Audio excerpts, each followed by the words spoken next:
الله الله الله الله ما لنا مولى سوى الله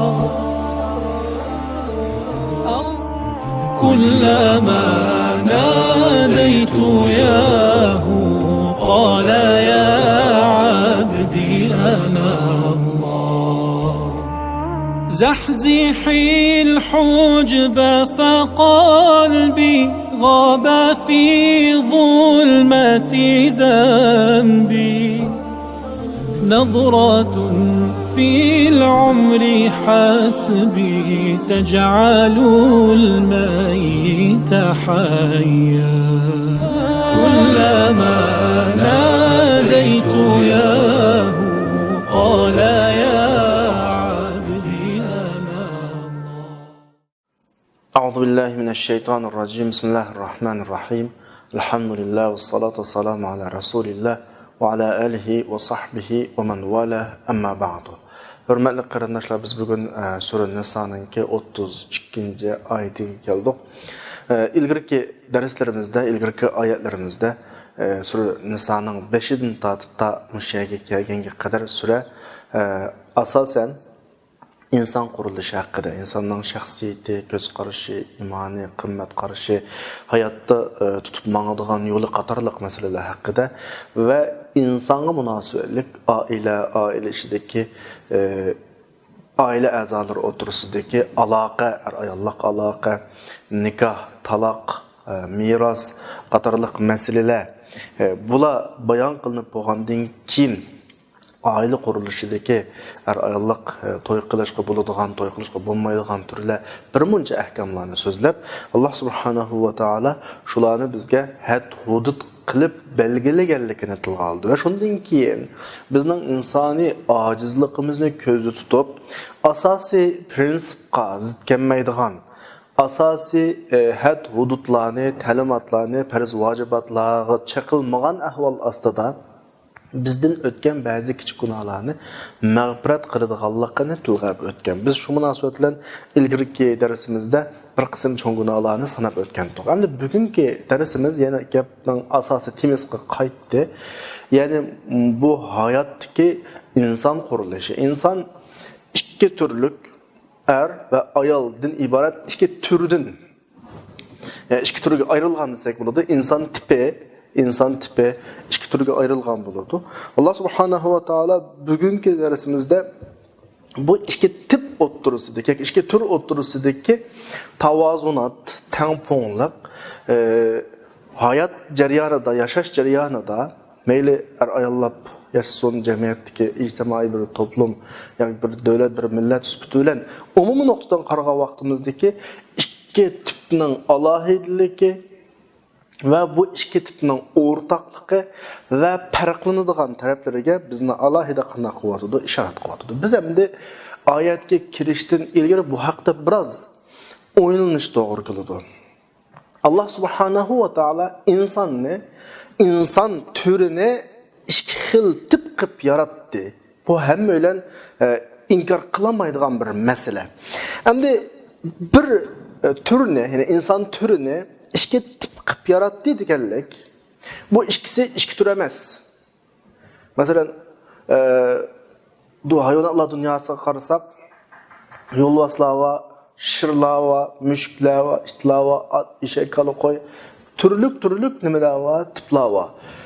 İnson shuning ichidagi bir tip, ya'ni inson tipi va buni ikki turli qilib yaratdi. Ikki jins qilib yaratdi. Ya'ni er va ayol. Bu bizni shunday bir o'yga soladi ki, bu ikki jinsning o'ttirida, bu ikki turning o'ttirisida bir o'rtaqlik bor. Shuning uchun bu inson deb ataladi bu ikkisi. O'rtaq bir taraflari bor. Va ayrıladigan bir taraflari bor ki, shunga ikki xil jins qilib yaratilgan, ikki xil tip qilib yaratilgan. Bu o'xshamaydigan taraflar meyli yaratılışmı, beden qurilishidagi umumiy ahvollar olsun. Birinin qo'pollığı, qattiqligi, kuchchi, yani birinin nozukligi, ojizligi, masalan. Birinin meyli ichida vujudidagi ruhiy holatlarda olsun, masalan. Bu noktalar bizni yeni bir noktaga kötürüp apırdı. Yani Allah bir tipni yarattı. İnsan tipini, insan türünü. Ve iki cins, iki hılk bir yaratıptı. Bu mu insan ve bu mu insan? Bu ikisinin nurgun taraflarda ortaklık oludu. Ve nurgun taraflarda nemelik oludu? Ayrımlık oludu. Ayrımlık oludu. Çünkü oxşamaydigan yaratıldı. Gerçi bir tür. İnsan tipi tava, insan türü tava. Ama iki cins, iki hıl. Tekrar edip ölsem, bu ayal ve bu er. Ayallarning mu o'ziga xos bir jismoniy jihatda, ruhiy jihatda alohidlik oludu. Erning mu o'ziga xos jismoniy jihatda, ruhiy jihatda alohidlik, farqli taraflar oludu. Andağanikin çokum bir tür olgan iken, yani bir tip insan tipi olgan iken, bunun bir ortak tarafı oludu. Ve iki cins olgan iken, iki xil türde yaratılgan iken, mutlaka bir farklındığın tarafı oludu. Yani birisi kılalaydıgan, yani birisi kılanmaydıgan, yeni birisi bağlahidlik, yeni birisi de yok. Manda bir tarafı mutlaka bulundu. Hem de biz bunundan ortak bir noktaya geleydi. İkisinden ortak bir noktaya gelsek, ortak noktası ne dese, insan, insanlık da ortak ve insanlıkның asası prensipleri de ortak. Mesela şunun katarından birisi, bizninki asası timimiz olan iman, akide, köz qaraş, hayat prensipi talaş cihette er ayalının oturda hiç qanday farkı yok. Her ikilisi tamamen müstakillikka ega, erkinlikka ega. Er ayalının aqidasiga ta'sir qilinmaydi yoki uningga so'rab agashtirib mangmaydi. Ayal erinin aqidasiga agishib mangish, uningga so'rilib bog'lanish, tabi olush hiç nimesi yok, mecburiyeti yok yoki mumkin emas unda bo'lishi. Er mustaqil bir manhajga ega, mustaqil yo'lga ega, ayolmi mustaqil manhajga, mustaqil yo'lga ega, ermi o'zining kallasidan o'tgan bir şekilde yol tutdu, aqida, iman yolunu tutdu. Ayol kishimi o'zi mustaqil bir şekilde iman yolunu tutdu, aqida yolunu tutdu, qimmat qarash yolunu tutdu. Bu jihatda er ayolning o'tirisida hiç fark yok. Hatta Qur'oni Karim buningga misol sifatida bizga ikki payg'ambarning ayolini tilga oladi. Misol sifatida Sura Tahrimninki 10-oyati qarindoshlar. Daraballohu masalan lillazina kafaru imra'atan Nuhin va imra'atan Lut. Yani bizga Nuh alayhissalom bilan Lut alayhissalomninki ayolini tilga oladi. Qaranglar, ikki payg'ambar. Ammo bu ikki payg'ambar o'zining ayolini qanoat qildiranmadi tavhidga. Bu nima demak? Her insanın aqida, iman, erkinligi var ki bu meselede hiç kimge tabi olmaydı. Ve şundaqla kıyamet günüsü bunun yarışa erişidigan mukafat cezası mı hiç kimge tabi olmaydı. Andın kin yeni bir misal görüp bakaylı manın peygamberinin ayalının başkaça yol tutkan misalını görüp öttük ya. Fir'avnning ayolinin misalını Allah subhanahu wa ta'ala bizga misal keltirib atdı. Yeni Sura Tahrimning 11-oyati mush oyatning oxiridagi oyat. Wa daraballohu masalan lillazina amanu imra'ata fir'auna. Fir'avnning ayolini bizga misal qilib so'zlab atdı ki Fir'avn dunyodagi eng ashaddiy zulmning eng cho'qqisidagi unda misal qilinadigan bir kafir bo'lib turib ayolini o'ziga bo'ysundirmadi. Ayoli boshqa yo'l tutdi. Yani ayali mümin oldu yani. Yani bu ne demek dese, akide meselesi de, hayat yolunu tallaş meselesi de, hayat menhecini tallaş meselesi de, er cinsi, yani ayal cinsi hiç kayısı umumu noktada respeski tabi emez. Hem her bir türününki, her bir tipninki mustakillikli var ve toluk erkinlik var. Bu cihette er ayal tamamen oxşaş. Nimişqa ayollarda erlerde boğunuğa oxşaş aql var.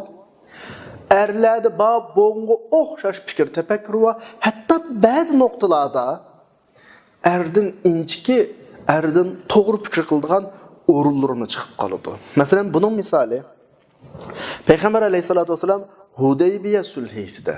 Bilasizlar, Hudeybiye sulhisi Müslümanlar öz yurtidan ayrılıp, xuddi biz hozir o'zimizning yurtidan ayrılgandek, g'urbatchilikda necha yil yashab, necha 10 yil deyli yoki necha yil deyli yashab, o'zining yurtiga, ana tuprog'iga, vataniga az qolgan, vatanining puroqlarini burni appo'g'a vaqtida qaytib ketish bu yil maddasi o'zi yalangan bir to'xtam. Bunun için nurgun jarayan barki bu yerda so'zlab bo'lmaymiz. Yani bu şu vaqtdagi sahobalarga favqulodda ig'ir keldi. Bunun için Ömer radıyallahu anhu batdı. Ömer radıyallahu anhu biraz qaynab qolgan bu haqda. Ig'ir kelgan yani. Rasululloh bularga to'xtamdan başta tuzilganligini hammalarninki boshini tushirib, chashni tushirib yani ihramdan chiqib qaytib ketish haqida ta'limotni hech kim anglamadi Rasulullohning, payg'ambarning. Rasululloh öýüsiga kirip Ummu Salama radıyallahu anhaga şikayet kıldı bundan. Bu ma edenler bana qarap turup, gepimni anlap turup, men peygamber turup, gepimni anlamay tügüşüp gitadigan boldu. Şu vaqtda Ummu Salama radıyallahu anha Rasulullah'a nima dedi? Ya Rasulullah, bularga malamat qilmaslar. Bularning amma ish bek eğikilik bularga. Sizlar en yaxshisi chiqsizlar. Hech kimga bu haqda gap qilmaslar, qurbonliqlarini qilsizlar. Başlarını, çaşlarını düşürürseler, işte Resulullah toxtamı qo'yib qo'ygan, masala tugab qo'ygan. Amaliyotda bu toxtam şu vaqtda musulmonlarning qalbiga ig'ir kelgandek, vatanga bo'lgan mehr muhabbat, vatandan ayrilish, bu azobi, bu masalalarni biraz ig'ir keltirib, bu oyda bu qatam bu yilda kirmaymiz. Nimda bizga kelgan odamni qaytirib o'tamiz degandek bir muncha madalar bor deb oyatni deganimdek. Bular ig'ir kelgan bilan Alloh subhanahu va taolaning buyuk bir rahmat etdi. Bu sulhi. Bu sulhi orqali musulmonlarning yo'li ochiladi. Agar bu qatam Makkaga kirib bir urush qilsa, qivdak holati bor hozir. Balkim Makkani shu vaqtda urushdan fatih ola oladi. Lekin Allah'ın bu rahmeti ki nurgun yuşurun mahfi Müslüman bo'lgan kishilar Makkaga etdi. Ve Müslüman bo'lish ehtimoli bo'lgan kishilar var Makkada. Agar bu yil urushgan bo'lsa, Makkaga bosib kirgan bo'lsa, balkim nurgun o'lim yetimlar bo'lib ketadi. Yuşurun mahfi Müslümanlar bilinmasdan belki öldürülüp seliş ihtimali vardı ve keyin musulmonlarga alayda töhfə soğan, ta hazır bolsan bolmagan kişiler muşu jangda öldürülüp ketiş ihtimali vardı. Bu toxtam orqali gerçi biraz egri kelsimi, bazı işler keyinga sürülsimi, lekin musulmonlarning yo'li echilgan toxtam. Şu Qur'oni Karimda bu qitimliq ishni büyük g'alba deb tilg'agan Allah subhanahu va taolo. Ve mush ahvolni 25-oyatda surib Fatihani tilg'adib ولولا رجال مؤمنون ونساء مؤمنات لم تعلموهم أن تتأوهم فتصيبكم منهم معرة بغير علم. Qaranglar, agar sizlar mushaqqatda mushtaqib qolgan bo'lsanglar, men bayatdim degandek, o'qishmasdan nurg'un beguna jonlar qirilib ketish ehtimoli bor. Nurg'un mesela bu Allohning rahmati bu degan shaklda, degan ma'noda Alloh subhanahu va taolo ma'oyatni qana qilgan tushagan. Şunu olan Ummu Salama radıyallahu anha'nın pişip bitilgen aklı Resulullah'a şu yolunu gösterdi bu qatim. Siz bulağa başka gap qilib yurmay, özleri chiqib, başlarını tushirib, qanaqsizlar, ihramdan chiqsizlar, Rasululloh deganda qildi. Hammalar dastlabda biraz achchiq kelib, bu qanday gap deb bir xil o'kti qo'qqandek bir xil ichki achchiq bularni biraz itoat qildimagan bo'lsa, mana shundan keyin tabi Resulullah'ın keyiniga hammasi qana qildi. İşte bu bir misal qarindoshlar. Ayolning aqlining pishib yetilgan aqlininki bir misali. Yana bir misal mesela, yana bir misal alay bununga. Sulayman alayhissalomga Bilqis Yamandagi bir ayol podshohninki xabari yetib kelgandan keyin ayol podshohga xat etdi. Yani sizlar musulmon bo'linglar deb da'vat bir shaklda xat etdi. Bu Sure Naml'ninki 29. ayetinden 32. ayetigacha bo'lgan jarayonda tafsirli bor bu ahvollar. Shu vaqtida ayol podshoh Sulayman alayhissalatu vasallamninki xatini o'zining vazir vuzra masalan qo'mondonlarining oldiga qo'yib shularga deb qana qilamiz deb maslahat oldi. Qo'mondonlarninki hammasining bildigan ifodasi nima desa, qalu nahnu ulu quvvatin va ulu ba'sin shadid. Bizning kuchimiz bor, biz urush qila oladigan odamlar. Ammo ish sening qo'lingda. Qanday maslahat qilsang biz itoat qilamiz. Ya'ni bu yerda bir pishib yetilgan fikr jihatda ayol kishining bir obrazi, tasvirlanadi bu hikoyada, bu qissilda. Qur'on hikoya qilmaydi. Chunki u degan askar. Askarning vazifasi urush qilish. Davlatga tahdid kelib qolgan vaqtda uni qutqizish. Agar buyruq kelsa, urush qiladi, har qanday ahvol bo'lib ketsa. Ammo ayol podshoh, garchi ayol kishi olsa, aqli pishib yetilgan bo'lg'achqa, qo'mondonlarning hammasi buni qanday qiladi? Havola qiladi. Ondan keyin yana bir misol, mushu Bilqisninki ayol podshohninki aqli pishib yetilganligining. Sulaymon alayhisalom shunday xatni avatgandan keyin Sulaymon alayhisalomda ikki xil xislat bor payg'ambar. Birisi podshohlik va yana birisi payg'ambarlik va. Tabiiyki boshqalardan bu xil shakl da'vat kelgan vaqtda tashvish aniqlash to'g'ri keladi. Bilqis shu vaqtda bu Sulaymonning alayhisalomninki maqsadi zot payg'ambar bo'lib to'g'ri yo'lga bizni yetaklash, da'vat qilish uchun avatdimi bu risolani, bu xatni yoki buning maqsadi mol-mulk yoki boshqalarni besvelash, bunda niyati bormi degan bir shaklda qana qildi, hadiya sovg'a salom avatdi. Bu hadiya sovg'a salomga qarta Sulaymon alayhisalom Surah Namlning 36-oyatda bayon qilingandek atumiddunani bimalin fama ataniyallohu xayrun mimma atakum. Sizlar meni ajab bu sovg'a salom bilan hadiya qilish orqali nima qilmoqchimi?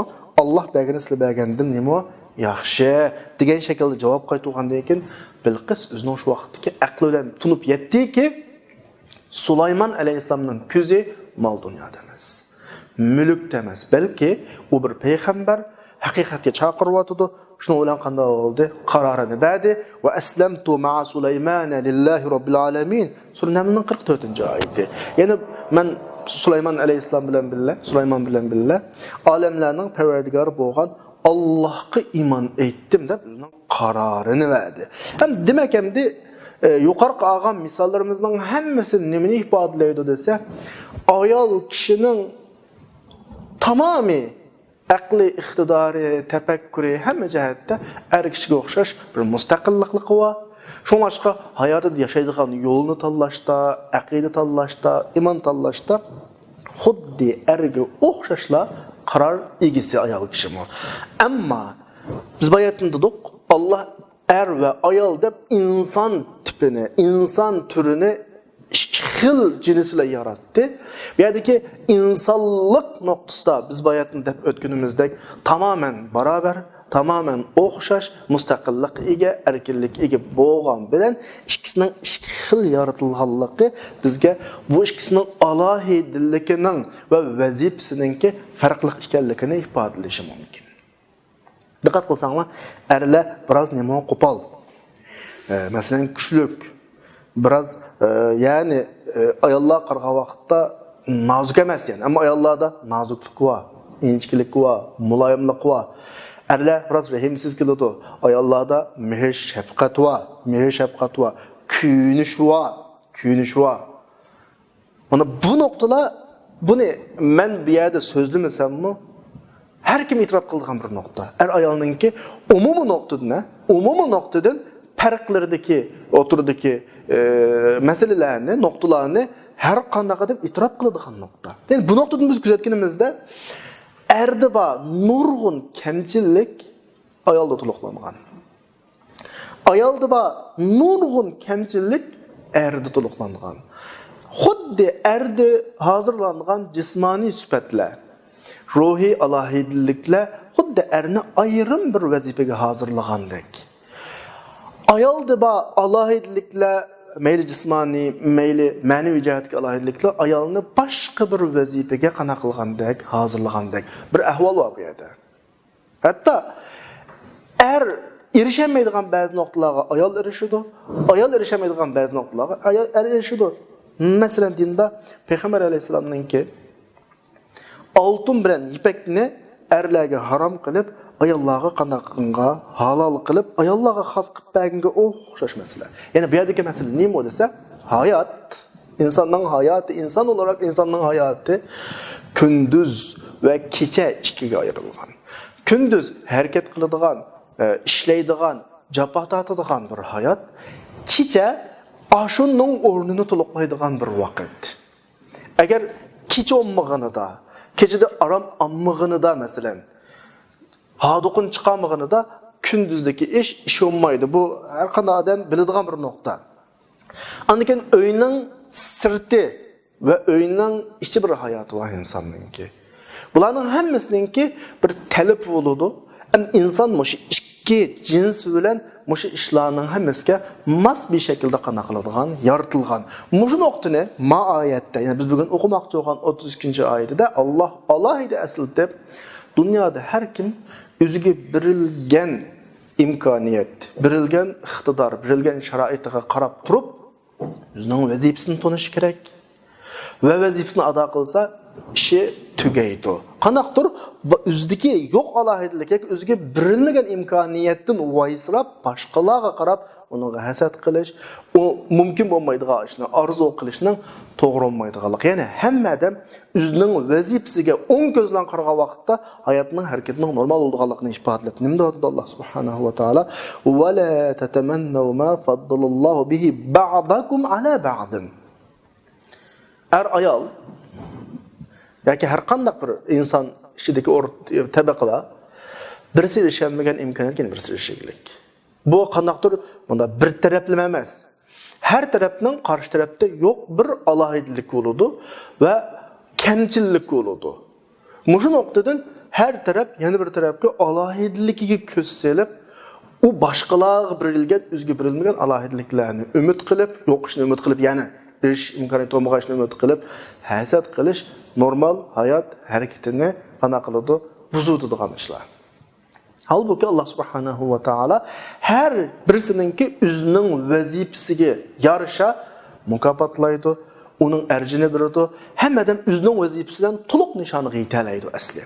Erning va ayolning jannatga kirish bir nishoni va orzusi bo'lsa, erning ish orqali jannatga kiralaydi, ayolning ish orqali jannatga kiralaydi va jamiyatdagi boshqa tabaqalarga olsaqmi mushu qoidani har tabiqa o'zining ishini qilish orqali jannatga kiralaydi.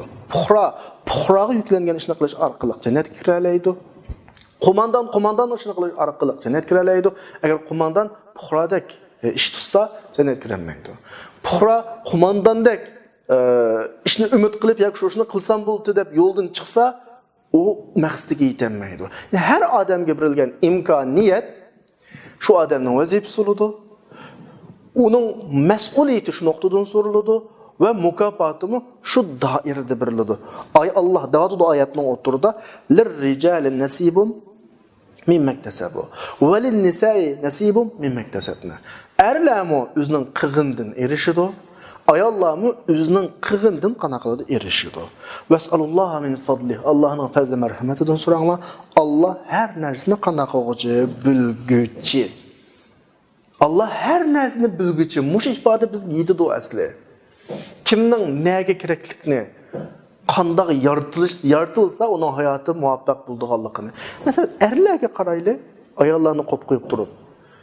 Erlar ulus bilanmi ba'zining jismoniy kuchi bor, ba'zining aqliy kuchi bor. Ba'zining u jihat alohidligi bor, ba'zining bu jihat alohidligi bor. Har biriga berilgan imkoniyat alohidlik o'zining hayotiga intayin emas. Jismoniy jihatda imkoniyat yo'qlar ulug'iga qarab uni havas qilib yursa, aqliy jihatda to'nroq, ya'ni ilmiy jihatda, aqliy bilim jihatda to'nroq bo'lib qolganlar, yana birga qarab uni havas qilib yursa, ya'ni inson o'ziga berilgan imkoniyatini halqib yana bir ishga ko'z solgandan keyin tirishish to'g'ri. Bizning maydavatligimiz tirishish, intilish emas, ammo yani o'ziga berilgan imkoniyat, yani hozir navbatda berilmadi bir imkoniyat, berilmagan imkoniyatning orqasidan urib, nima chekib, faryod chekib, o'zining vazifasini unutsa, hayot normal mangmaydi qarindoshlar. Alloh har narsani biladi deganlik, kimga nimaning lozimligini, kim nimaga loyiq ekanligini buni Alloh obdan biladi. Xuddi bir bino masalasi qarindoshlar. Bir bino, imorat deyli.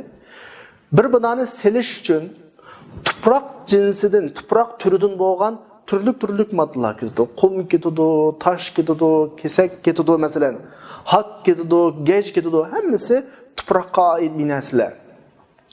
Lekin bularning ismi o'xshamaydi. Gerçemiz tuproqqa təvənəsi olsunmu, alahidliki, oynaydigan roli, öteydigan vəzifəsi oxşamaydı. Onun ornuğa, bunun ornuğa onu işləyib qoğandan keyin bina bulmaydı. Binanın quruluş üçün həmmə nəsə öz ornunu elişi kerak və özünün rolunu oynaş kerak. Gerçi həmmisinin ortaq bir vəzifəsi bina quruş. Ayal ortaq vəzifəsi hayatını davam qilish, hayatının quruluşu. Ama hayatının şu quruluşunun alıdığan ornu ayalının biraz farklı, erinin biraz farklı ve ortak noktalarımı hem ba ayrıldığan noktalarımı hem ba her birisi özünün ornunda özünün vazifesine kana kılış gerek. Kanaqtur bugünkü zamanımızdaki atılmış erkillikni dava kılgıçılar, hürriyetni dava kılgıçılar, gerçi bunun dava kılatkan hürriyeti, erkillikki toğra ve yalgan bu, toğra emas, yalgan bolsunmu, ama diş doğru geldi. Erlerinin alahidlikini közlü tutmasın, yani bunun köz yumup, ayallarının alahidlikki ve imkaniyeti qaramasın, bunun mu köz yumup turup, bazı meselelerini qana qılıdı, dava qılıdı. Yani ayal vazifesi oxşaş, bab barabar deydi, halbuki bu ergem zulüm qığallıq ve ayalğımı hem qanda qığallıq, zulüm qığallıq. Çünkü biz dava aldık beşimizde. Beşi dersinin beşi de. Ayal oxşaş insan. Bunun ortak bir tarafları oldu. Müstakillığı, erkilliği, bulduğun bir tarafları oldu. Ve iki cins. Bir tipinin içinden ayrılgan cins, iki cins. Bunun bir tipinin içinden iki cins ayrılganlığının özü oxşamaydigan alahidlik var, oxşamaydigan kemçillik var, bir-birini toluqlaydigan degan gap.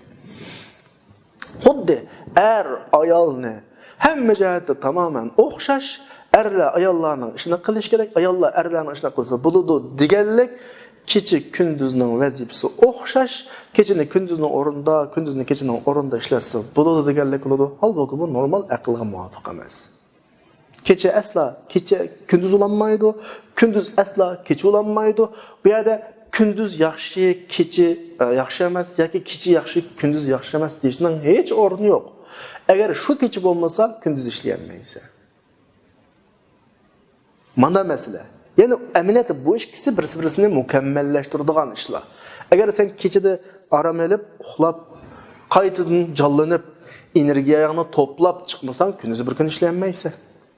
Eğer gündüzü işlep, özenge keraklik, lazimetlik, neslerini emgek kılıp, ter töküp, tepip ekirmesen, keçisi rahat uxlayamaysa. Bununla biz hemen ittifak, keçinin gündüzünün özara birisini toluqlaydıqanlıqıga, birisiga qarshi emasligiga. Ammo ayol masalasi kelgandilar, qanday qiladi?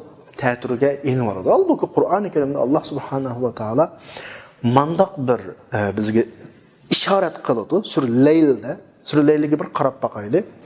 Val-layli iza yaghsha. Alloh ki qorong'u basqan kecha bilan qasam qilyapti. Vel-nahari iza tajalla. Yurgan gündüzlen qasam qilyapti. Bu yerda kecha gündüzlen qasam qilib bo'lgandan keyin, diqqat qilsangmi, kechining bir vazifasini tilga oldi. Iza yaghsha deb. Yana kecha hamma narsani yo'g'ib, hamma o'ylanga aram bag'ishlaydigan bir holatga kelgan holatini tilga oldi. Va nahar iza tajallaki hammasi qanday qilgan, echilgan, alem yurgan, hammalar uydan chiqib ish o'rniga mangan bir xil kunduzning bu alohidligini tilga olib turib, ikkisidan qasam qildi Alloh subhanahu va taolo ma oyatda. Ondan keyin ve ayollikni tutib turib qasam qilyapti. Va ma xalaqa zakara val unsa. Erni ve ayolni, erkaklikni ve dishlikni yaratgan. Allah yaratganmış erkeklik ve dişilik bilan qaranglar. Kecha gündüzni tilga olib turib, vazifasini tilga olib turib, qasam qilib qo'ygandan keyin ve ayolni tutib turib, qasam qilyapti Alloh subhanahu va taolo. Xuddi bu ikkisining prinsipi tamamen o'xshash kerak. Oyatning oxirisida inna sa'yakum lashatta. Ishinglar har xil. Her hayotdagi, dunyodagi her şeyin vazifesi ayrım. Tür boyunca mı ayrıldı?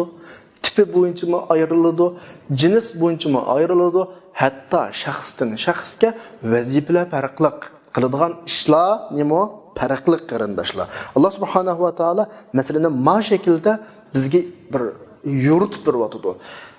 Takrorlasam, inson bo'lganlik nuqtasidan buning o'rtaq o'xshaydigan taraflari intayin ko'p. Ve iki cins olganlık tüpeylidir. Bularning farqlanadigan tarafi ham borki, farqiga asosan, berilgan imkoniyatiga asosan, alohidlik va kamchilikka asosan hayotdagi vazifasimi ham qanday qiladi, farqlanadi. Masalan, bir misol olaylik. Bir oddiy misol. İbrahim alayhisalom ayoli Hajar bilan o'g'li Ismoilni hozirgi Makka Ka'baning o'rnida tashlab qo'yib mangan vaqtida bir voqealikni nazar so'zlash to'g'ri kelibdi. İbrahim alayhisalomdan so'radi. Bu yerda meni tashlab qo'yishing, hech qanday suv, yemek içmek, yaşayacak bir holat yo'q, bir qumliqda, bayovonda meni tashlab qo'yishing, bir tog'liq rayonda. Allohning amri bilanmi yoki o'zingning ra'yimi? Tabiiyki Allohning amri. Unda bo'lsa Alloh meni zayo qilmaydi. Xalqayanga ketaver. Balası yığlavatdı. Su lazım. Anının bir mehribanlığı mavrunda. Qana qildi? Anını su izlab yugagini saldı. Haj qilib bağanlar belki ko'rgan bo'lishinglar mumkin. Safa bilan Marvaning o'tirisi xili bir musofa. Bu yerda Alloh subhanahu va taolo xuddi sen bir narsaga erishish uchun sabab nuqtasidan sa'iy qilishing kerak. Ama o'zingning qilgan shu sa'iyingga, o'zingning qilgan tirishchiligingga tamamen ishlab ketma. O degan sening bir sababing, bu hayotning qonuniyati. Belki Allah ki senin sa'iy qilgan yeringdan chiqmay o'su balaning putining tividan qana qildi chiqdi. Bu yerda bu voqealikning umumiy bosh personaji Hajar, İsmail alayhisalomning onasi. Bu yerda onaning balaga bo'lgan mehribonligi, mas'uliyatchanligi bu ifodalansa, kimki bir voqealik var.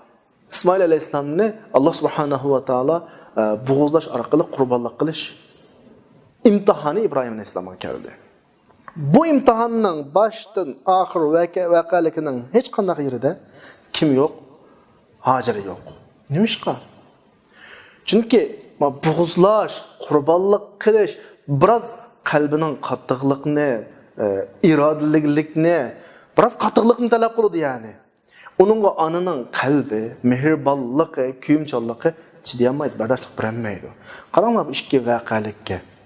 Bu ikki voqealikka er ayolning vazifasiga qaranglar. Er ayolning igi imkoniyatiga qaranglar, imkoniyatiga yarasha bu ikki voqealikda olgan roliga qaranglar. Bu yerda er ayolning xarakteri o'xshamaydi hayotdagi.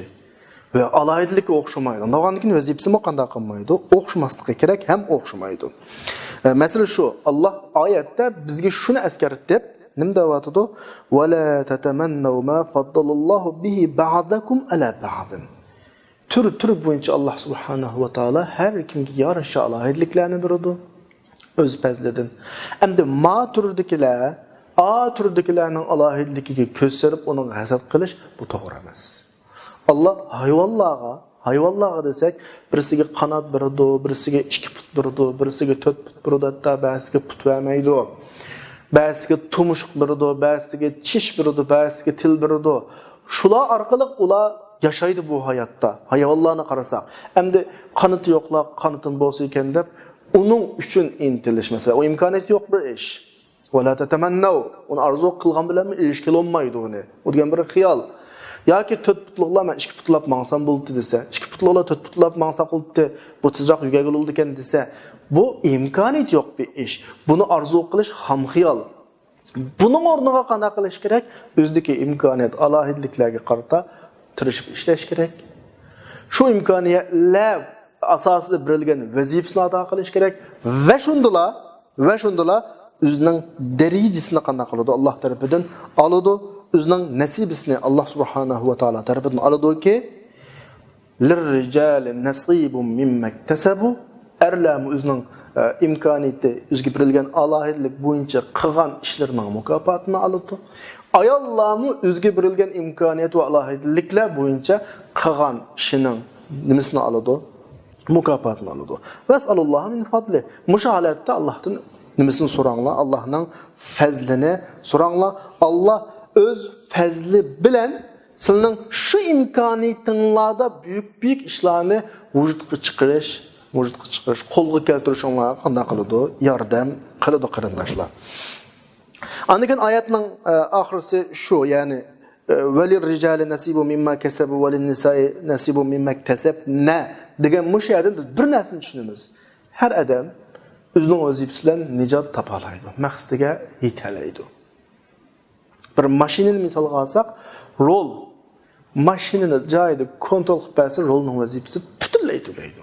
Çaq maşinin hərəkət qilishigə muvaffaq şəkildə maşın epmanalsa vəzifəsi butunlay tugaydi. Heç kim özünün taqatının sirtidiki, özüyə berilgan imkoniyat sirtidiki işlərdən əsla və əsla soralmaydı. Cənnət, dozaq məsələsi məşnunğa qarashliq. Heç kim özü yox nəsidin surlab onun cəzalını dozaq keçirdiği iş yox. Her qanday adam o'zidagi imkoniyat doirasiga qilgan ishi bo'yicha mukofotlanadi. Har odamning imtihon qog'ozi, savoli o'xshamaydi va bir oladigan nomerimi o'zining imtihon qog'oziga kelgan savolga qarata bo'ladi qarindoshlar. Masalan, misol olaylik. Ayoli ya ölüp ketdi deyli, ya ağrıp qaldı, iş qilib ailəyə qarayamaydigan bir holat şəkillenib qalğan vaqtda er kishi ming çara qilib bir yig'ilgan balasını to'xtatmasligi mumkin. Ammo ayol shunda qo'lga oldi, bala ayol kishini shunda purdi, shu ham to'xtaydi. Shunga o'xshash erlar sirtda tiz qila oladigan, hal qila oladigan ishlarni ayollar balkim qiynalinishi mumkin, hal qilamasligi mumkin. Masala shu. Shunga har tür, her cins ve biraz şahsılab içine girsek her eden, her tabaka özdeki imkaniyet noktası durup üzçil tirişi gerek. Allah'ın fazla merhametini şu hale tutup soruşu gerek ki innallaha kana bi kulli şeyin alim. Allah her nersini bilgüçe. Şunun ilmiga qarta Allah bilgeçke her tarafga özgü layık imkaniyetlerini taqsim qilgan, rizqini taqsim qilgan, iqtidorini taqsim qilgan. Bir o'g'il qiz dadasidan qolgan merosni qiz o'g'ilning yerimini olgan bo'lsa, Allah buningga shu yerimga tushliq chiqim doirasini yuklagan. O'g'il dadasidan qolgan merosini qizdan bir has ortiq qolgan bo'lsa, Allah buningga shu olgan merosiga tushliq chiqim doirasi, iqtisodiy mas'uliyat doirasi yuklagan. Allah subhanahu va taolo herkes insanların bazısı imkaniyetini az bir köp yük atıdığan, imkaniyetini köp birip yükünü az atıdığan bu şekilde bendilerine zulüm kılmaydı. Allah subhanahu ve taala hemmini özünün ilmiga asasen kana kılgan, urullaştırgan qarindoshlar. Şuna olan bugünkü 32. ayetimizge münasebetlik mazmunla ahırlaştı. Şuna olan vaqt münasebetlen müşahede to'xtaymiz. Kelaqatimliq soatlik darsda kurashganga qadar hammani Allohga omonat qildim. Assalomu alaykum va rahmatullohi va barakatuh.